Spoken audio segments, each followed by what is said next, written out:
tell you stories and I'll make you laugh 'cause you're my friend. Hi, this is Cricket talking to ya. You know, I play hard all day long, so every night after dinner, I'm already starting to get a little sleepy. I usually watch one TV show, and then my mom says, "Cricket, time for your bath." That's when I start getting ready for bed. Right now, I'd like to sing you a song about bedtime. You can listen to it while you're getting ready for bed. Here's how it goes. The clock says 8, it's getting late. Bedtime, don't you know? It's been a day full of work and play, so off to bed I go. I take a bubble bath, I leave the bathroom neat. When I get ready for bed, I put my slippers on to warm my feet. When I get ready for bed, I always make sure to brush my teeth. Then I pull down the covers and climb underneath. I fluff the pillow up where I lay my head. When I get ready for bed, Mom or Dad is always glad to read a bedtime story, even though they sometimes go off to sleep before me. I take a bubble bath, I leave the bathroom neat. When I get ready for bed, I put my slippers on to warm my feet. When I get ready for bed, I always make sure to brush my teeth. Then I pull down the covers and climb underneath. I fluff the pillow up where I lay my head. When I get ready for bed. Was that a fun song or what? Later on, we'll sing it again, and you can sing with me. You know, it's important to go to bed on time, because if you don't, the next day you'll be too tired to have any fun. I have a friend named Bobby who lives in the country. Last time I went to visit, Bobby had such a hard time staying awake. He reminded me of the boy in the nursery rhyme. You know the one. Little boy blue, come blow your horn. The sheep's in the meadow, the cow's in the corn. Where is the boy who looks after the sheep? He's under the haystack, fast asleep. Well, Bobby was always falling asleep too. So I nicknamed him Little Bobby Blue. And if I hadn't been there, the same thing that happened to Little Boy Blue would have happened to Bobby. The first morning I saw Bobby, I said, "Gee, Bobby, you look awfully sleepy." "I am," Bobby said with a big yawn. "I stayed up late last night watching TV. And I don't know how I'm ever going to finish milking the cow." "Come on," I said, "I'll help you." And we went off to the barn. But when we got there, Bobby said, "I think I'll just take a little rest. Cricket, why don't you milk the cow?" Well, the first thing that cow did was to swat me with her tail. But pretty soon, she got used to me. And I milked till the pail was full. It was fun. "Bobby, look," I said, and I turned around, and picture this. He was fast asleep. So I said, wake up, Bobby Blue. You still have chores to do." Did I fall asleep?" Bobby said with a yawn. "You sure did," I said. "You know, you should go to bed earlier tonight." "I will," said Bobby. "I promise." "I really do." But when I saw Bobby the next morning, I said, "Gee, Bobby, you still look awfully sleepy." "I am," Bobby said with a big yawn. "I stayed up late last night making a model plane. And I don't know how I'm ever going to finish rounding up the sheep." "Come on, Bobby," I said. "I'll help you." And we went off to the meadow. But when we got there, Bobby said, "I think I'll just take a little rest. Cricket, why don't you round up the sheep?" Well, the first thing those sheep did was to stop right in their tracks. But pretty soon, they got used to me. And we walked till we got to the barn. "Bobby, look," I said. And I turned around and pictured this. He was nowhere in sight. So I went back out to the meadow and found him fast asleep. Again. Then I said, wake up, Bobby Blue. There are no more chores for you to do." Did I fall asleep again?" Bobby said with a yawn. "You sure did," I said. "You really should go to bed earlier tonight, 'cause I have to go home pretty soon." "You do?" said Bobby. "But I've hardly got to see you at all." "That's because I said, when I was awake, you were asleep. And when you were awake, I was asleep. You're right, said Bobby. Tonight, I really will go to sleep earlier. That's great, I said. That way, we can have fun tomorrow all day long. Yay!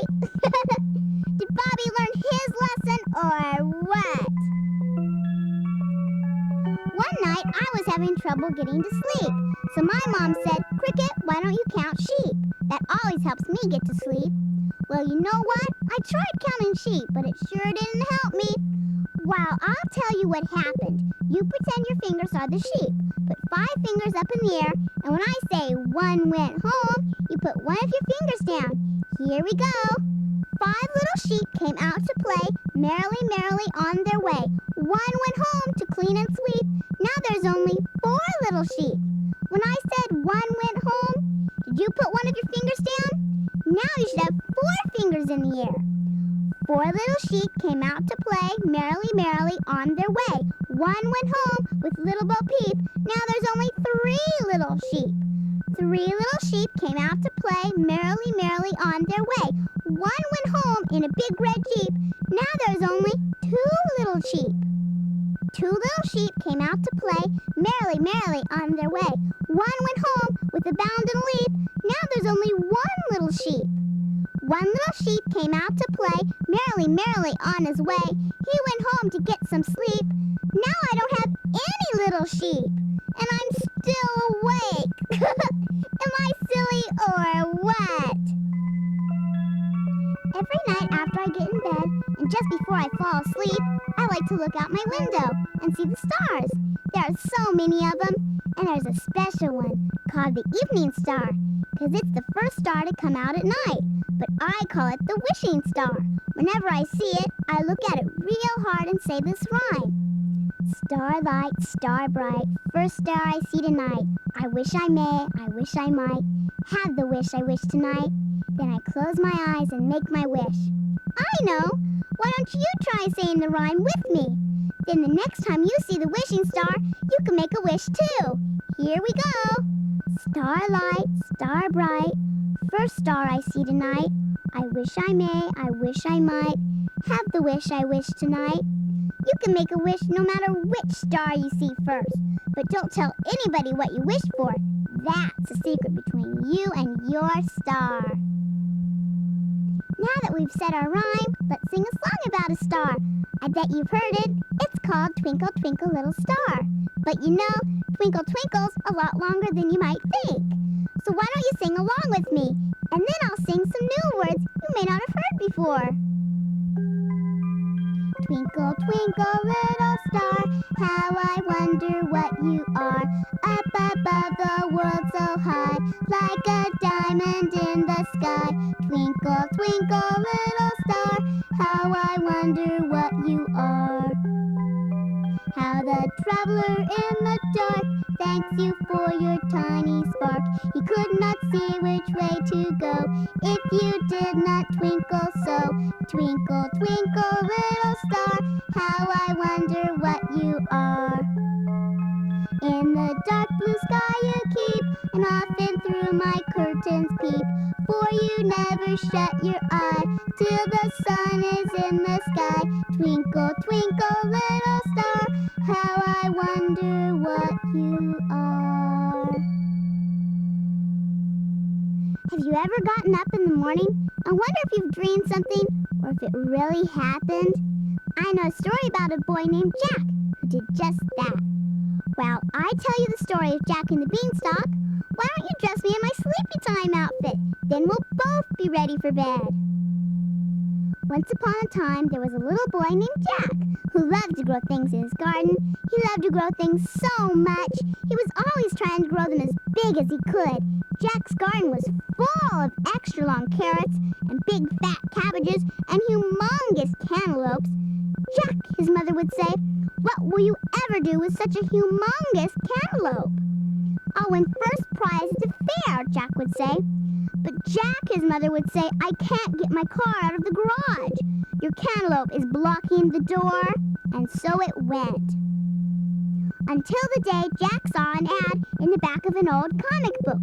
"Super duper Wonder Beans," said the ad. "Grow them overnight, absolutely, positively guaranteed to produce the tallest beanstalk in the world, or double your money back." "Oh boy," said Jack, "another first prize at the fair."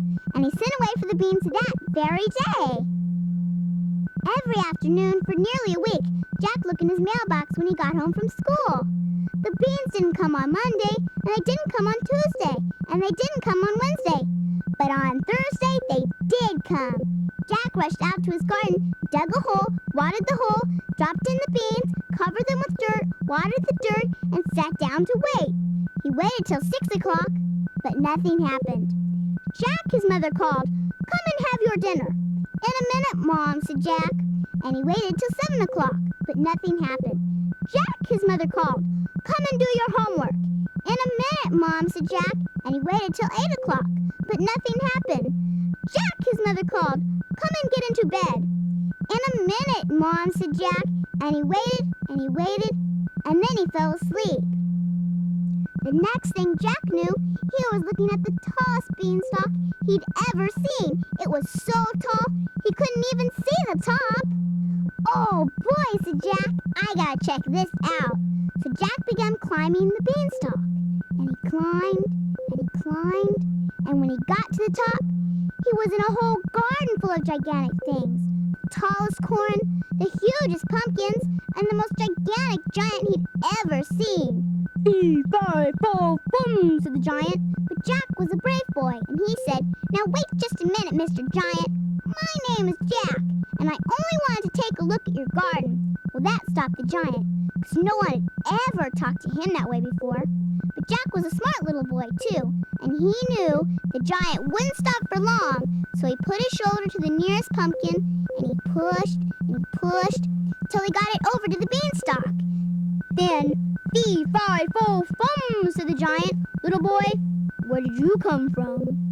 And Jack looked over his shoulder, and he saw the giant was almost on top of him. So he wrapped his arms around the beanstalk, closed his eyes, and the last thing he heard was the giant calling, "Jack, oh Jack, you forgot your pumpkin." "Jack, oh Jack," said his mother as she shook him awake. "Wake up, Jack. You can't sleep outside." "But," said Jack, "my beanstalk, the giant."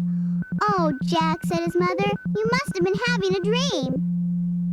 So Jack went to bed, and the next morning when he looked out the window, there was no beanstalk in his garden. I guess it was just a dream, Jack thought, until his mother came inside and said, "Jack, how am I ever going to get my car out of the garage?"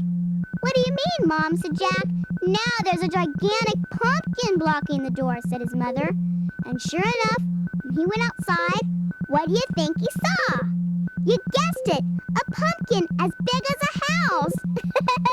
Was that a humongous story or what?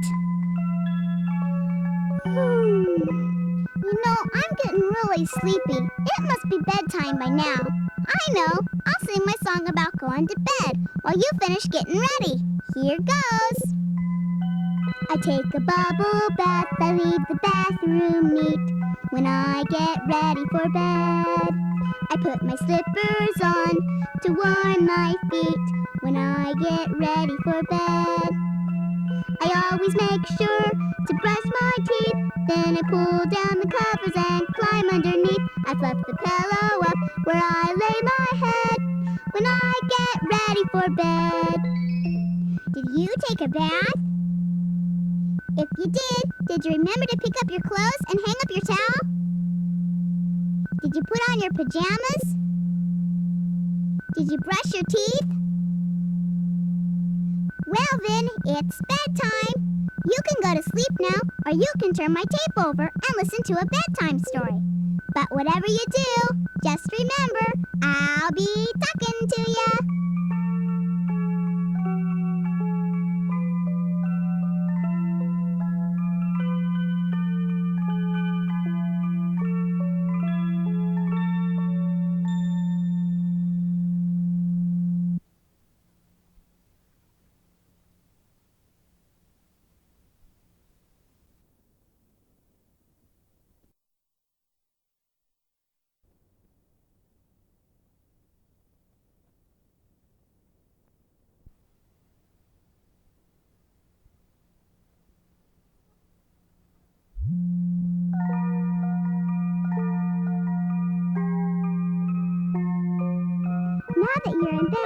I'd like to sing you a song to help you fall asleep.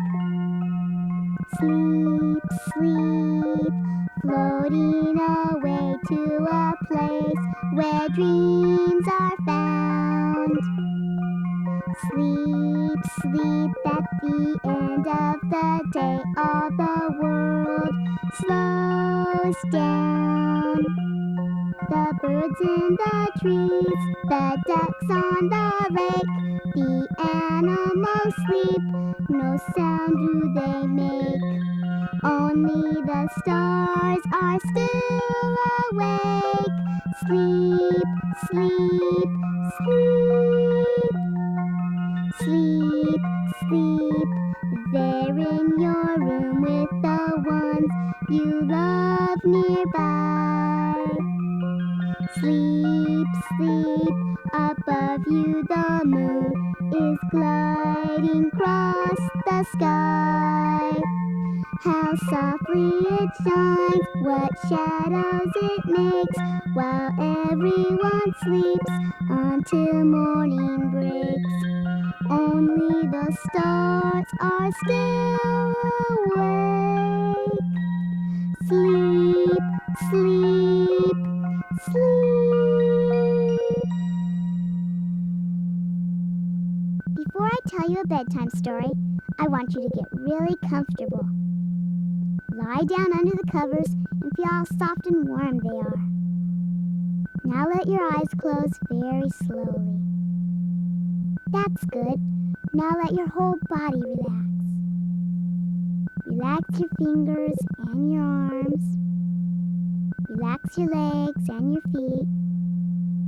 Picture yourself floating on a comfortable little cloud. Doesn't that feel good? Now breathe in slowly. Now breathe out. Now breathe in again. And breathe out. I hope you're feeling all nice and comfy now, because I'm going to tell you a story. If you want, you can fall asleep while I'm telling it. When my little brother was a baby, sometimes he didn't like to go to sleep. My mom would put him in bed, and he would start crying. Wah, wah. So Mom would pick him up, sit in her rocking chair, and sing him to sleep. I used to sit down on the floor and listen, and one day she sang a really pretty song to him. Here's how it went. Hush, little baby, don't say a word. Mama's gonna give you a mockingbird. Gee, I thought, my little brother sure is lucky. Mom rocks him and sings to him, and she's even gonna give him a mockingbird. Then I thought about how neat it would be to have a mockingbird of my own. He could sit on my shoulder and maybe even build a nest on my windowsill. My brother sure was lucky. When Mom put my little brother to bed the next day, he started crying again. Wah, wah. So she picked him up and sat down in her rocking chair. I thought they looked pretty cozy, so I tried to climb up in the rocking chair too, but there wasn't enough room. Oh, Cricket, said my mom, you're getting to be such a big girl. Most of the time it felt really good to be a big girl, but right then I wanted to be little, just like my brother. Anyway, I sat back down on the floor and listened while Mom sang my brother to sleep. Hush, little baby, don't you cry. Mama's gonna bake you an apple pie. And if that apple pie spills over, Mama's gonna give you a dog named Rover. Gee, I thought, my little brother sure is lucky. Mom rocks him and sings to him, and she's even gonna give him a dog named Rover. Then I thought about how neat it would be to have a dog of my own. I could throw a ball for him to chase, and we could play together all day long. My brother sure was lucky. When Mom put my little brother to bed the next day, he started crying again. Wah, wah. So she picked him up and went to sit down in her rocking chair, but I got there first. Let me hold him, I said. No, Cricket, said my mom. You're too little to hold the baby. Gee, I thought, I'm too big to sit in the chair and too little to hold the baby. I feel kind of left out. So I sat back down on the floor and listened while Mom sang my brother to sleep. Hush, little baby, rest your head. Mama's gonna make you a feather bed. And if that feather bed falls apart, Mama's gonna give you a horse and cart. Gee, I thought, my little brother sure is lucky. Mom rocks him and sings to him, and she's even gonna give him a horse and cart. That's what I always wanted. I didn't feel like listening to any more of the song, so I went to my room and got under the covers. I liked my little brother, but how come he was always getting held and rocked? And how come Mom was gonna give him all those neat things? I was beginning to think that Mom liked him more than me, and that didn't feel good at all. But just then, Daddy came in to say goodnight. "Why the long face, Cricket?" he said.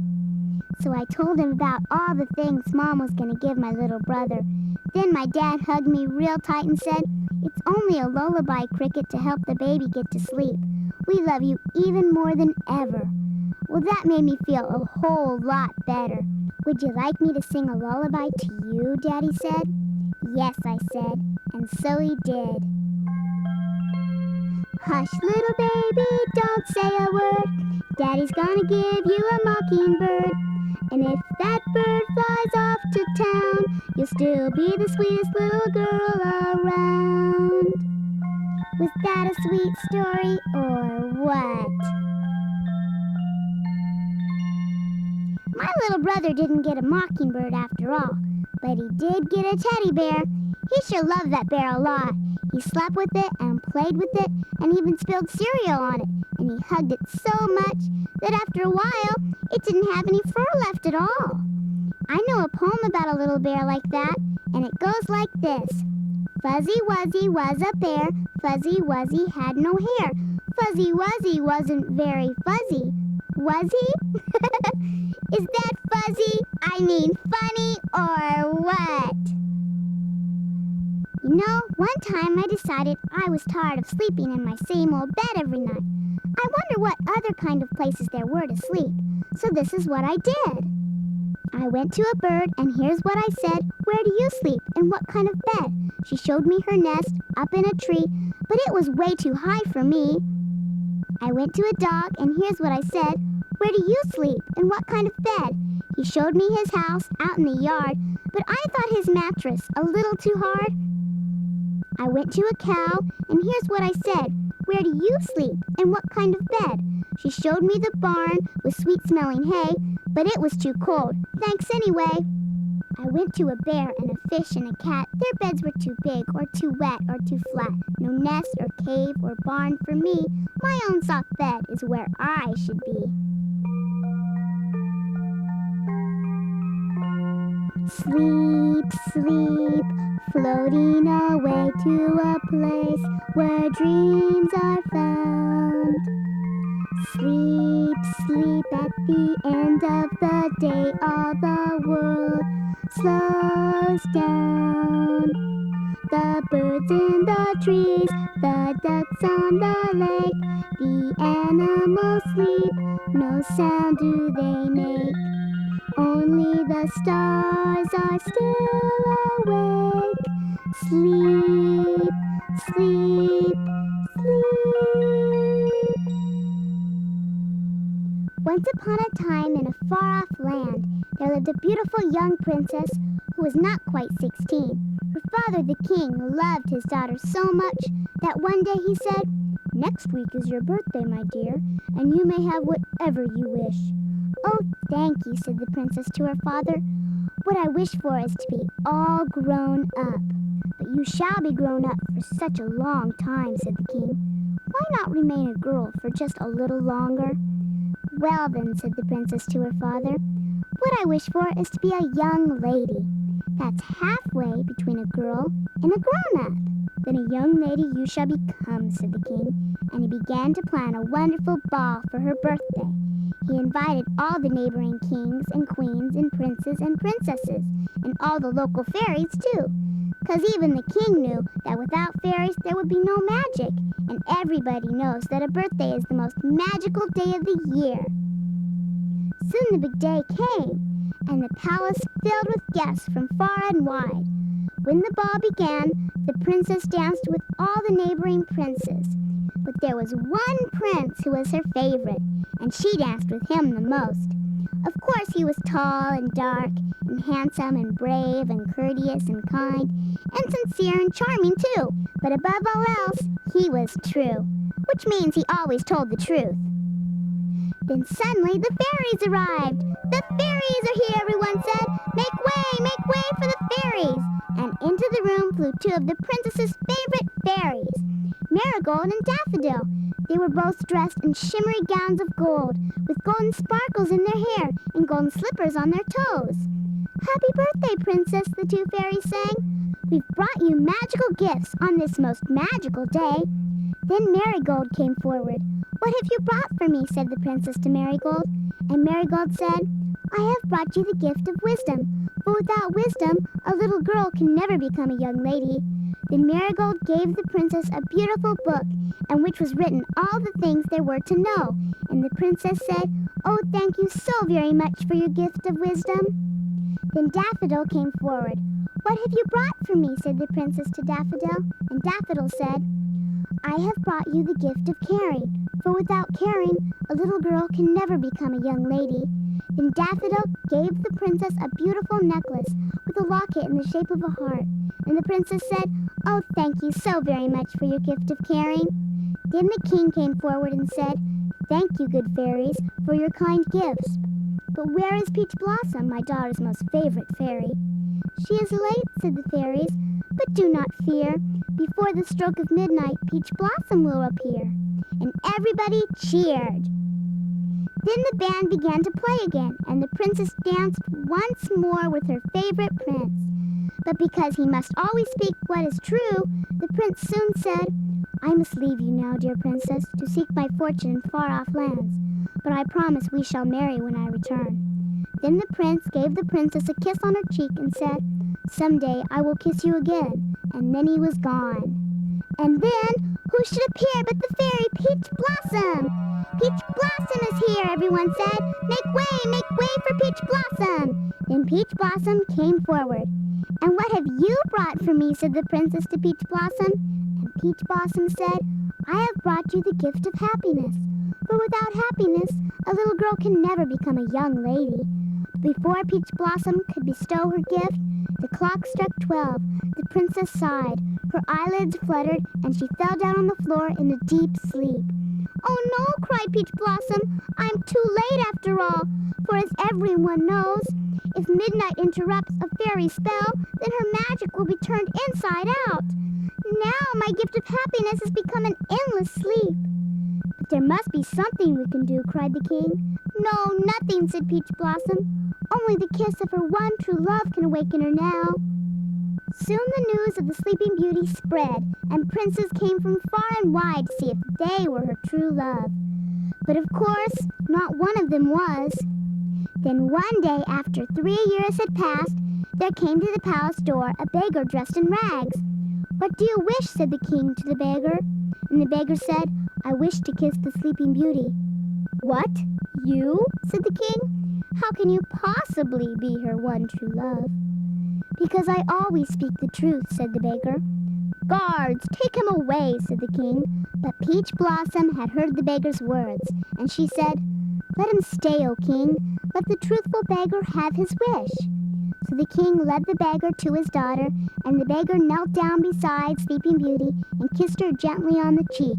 The princess sighed, her eyelids fluttered, and then she smiled and said, "Oh, thank you so very much for your gift of happiness."